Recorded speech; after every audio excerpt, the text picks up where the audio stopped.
So ఇది ఇట్లా ఉంటే మరొక వార్త, నిజామాబాద్లో పసుపు బోర్డు నేడు వర్చువల్గా ప్రారంభించనున్న గోయల్ అరవింద్.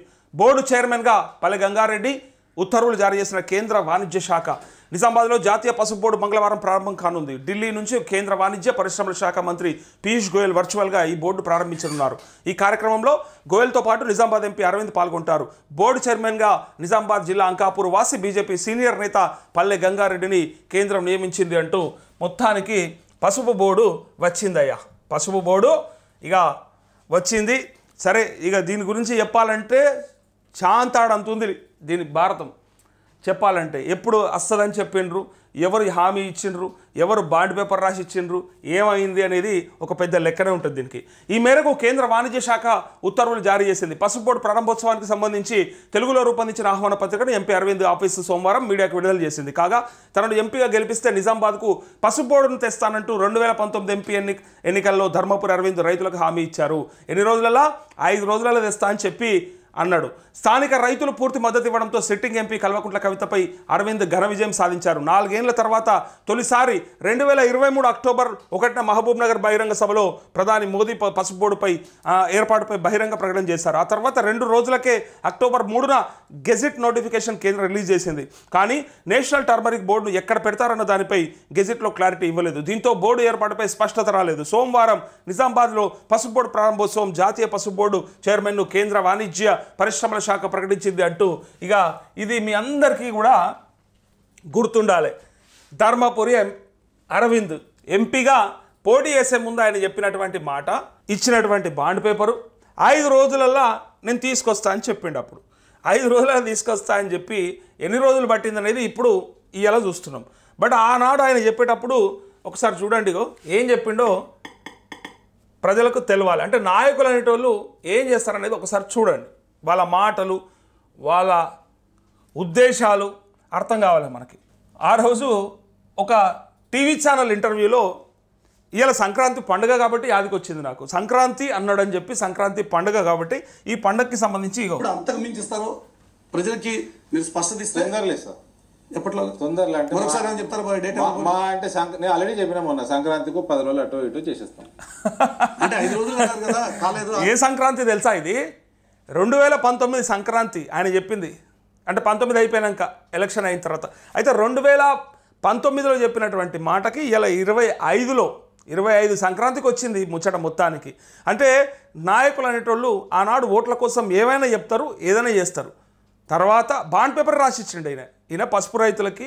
ఆనాడు బాండ్ పేపర్ రాసిచ్చి ఖచ్చితంగా నేను 5 రోజుల్లో పసుపు బోర్డు తీసుకొస్తా అని చెప్పిండు. దాన్ని 5 ఏళ్ల తర్వాత మొదలుపెట్టిండ్రు. అందుకే సంక్రాంతి అన్నాడు కాబట్టి ఇది గుర్తొచ్చింది నాకు. 6 నెలలు అయింది. మళ్ళీ ఇప్పుడు ఏమైనా కొత్త ఫ్రెష్ డేట్ ఏమైనా చెప్తారా పసుపు బోర్డుకి సంబంధించి కానీ, లేక అంతకు మించి కానీ? మురళి గారు ఇన్ని స్టేట్మెంట్లు కేసీఆర్ అంతకు మించి ఇస్తారో ప్రజలకి మీరు స్పష్టత ఇస్తే తొందరలేదు సార్. ఎప్పట్లో తొందరలో అంటే మరొకసారి చెప్తారు డేట్? మా అంటే నేను ఆల్రెడీ చెప్పినా మొన్న సంక్రాంతికి 10 రోజులు అటు ఇటు చేసేస్తాను. అంటే 5 రోజులు అన్నారు కదా, కాలేదు. 6 నెలలు అయింది. మళ్ళీ ఇప్పుడు ఏమైనా కొత్త ఫ్రెష్ డేట్ ఏమైనా చెప్తారా పసుపు బోర్డుకి సంబంధించి కానీ, లేక అంతకు మించి కానీ? మురళి గారు ఇన్ని స్టేట్మెంట్లు కేసీఆర్ ఎన్కౌంటర్ చేసి అయితే ఇక్కడ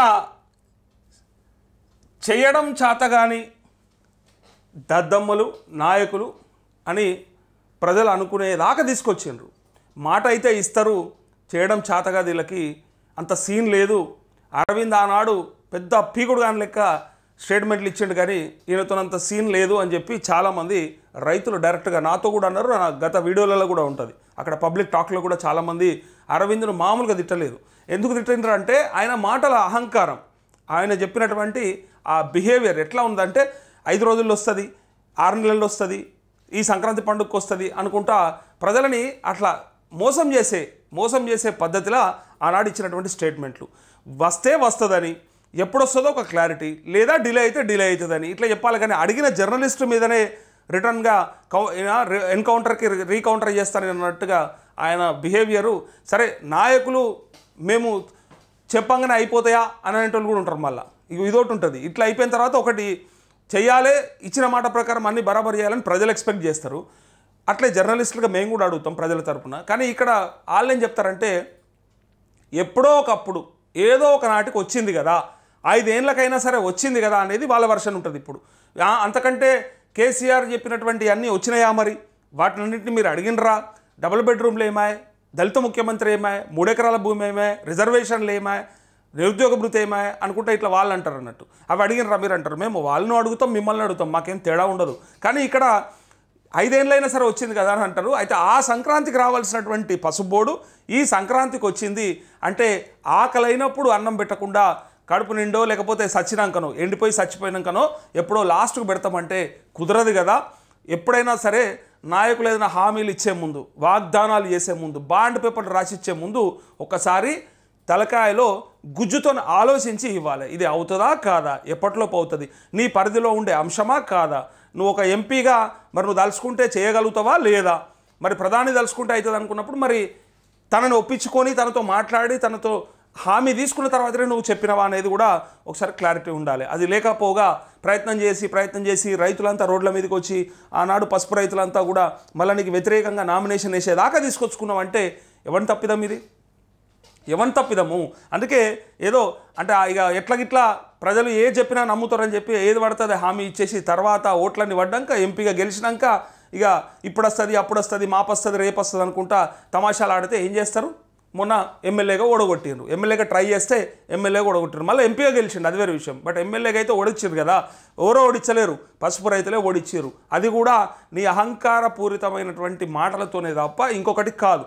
నీకు ఏది అవుతుందో అది అవుతుందని చెప్పాలి, ఏది కాదో అది కూడా కాదని చెప్పాలి, క్లారిటీ ఉండాలి. అంతేకాని ఉత్తిగానే ఇది చేస్తా అది చేస్తా అని చెప్పి రైతులను మోసం చేస్తే రైతులు ఏం చేస్తారో చూడురి. రైతులు ఏం చేశారు?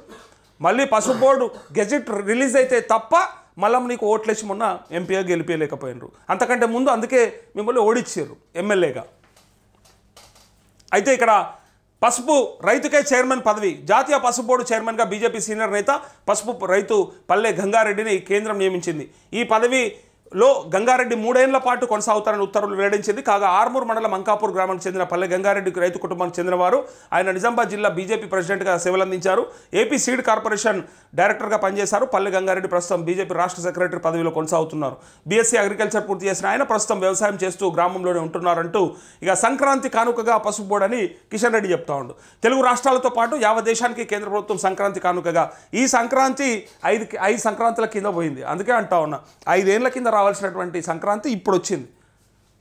ఎప్పుడో ఇస్తామని చెప్పి ఇప్పటిదాకా తీసుకొచ్చిండ్రు. ఇగో ఇక్కడనే మీ పనితనం ఏంటిదో మీ లెక్క ఏంటిదో అర్థమవుతా ఉంది. మీరు హామీలు ఇచ్చే ముందే ఒక టైం లైన్ పెట్టుకోవాలి, టైం బౌండ్ ఉండాలి, దాని ప్రకారంగానే తీసుకురావాలి. అంతేగాని ఇప్పుడు చెప్పినాం కదా ఎన్నేళ్ళకైనా ఇస్తాము, డబుల్ బెడ్రూమ్లు అన్నాం కదా ఇక ఇచ్చుకుంటూనే పోతాము అనుకుంటూ పోతే సంవత్సరానికి కొంత ఇచ్చుకుంటూ పోతే మీరు ఇవ్వాలంటే ఈ రాష్ట్రంలో ఉన్న 20 లక్షల మంది లబ్ధిదారులకి అంటే ఎవరైతే 20 లక్షల మంది అర్హులు ఉన్నారో ఆ పేదలకి ఇల్లులు ఇవ్వాలంటే ఒక 100 ఏళ్ళు పడుతుంది. మరి అవుతుందా? మీతో అవుతుందా? అప్పటిదాకా ఉంటాడో వాడు బతాడా? అసలు మీరు ఇచ్చేదాకా ఉంటాడా? అందుకే మీరు చెప్పేటప్పుడే సోయితో చెప్పాలి ఎప్పుడు ఇస్తారు, దానికి కట్ ఆఫ్ డేట్ ఏంది, దాని ప్రకారంగా ముందుకెళ్ళాలి.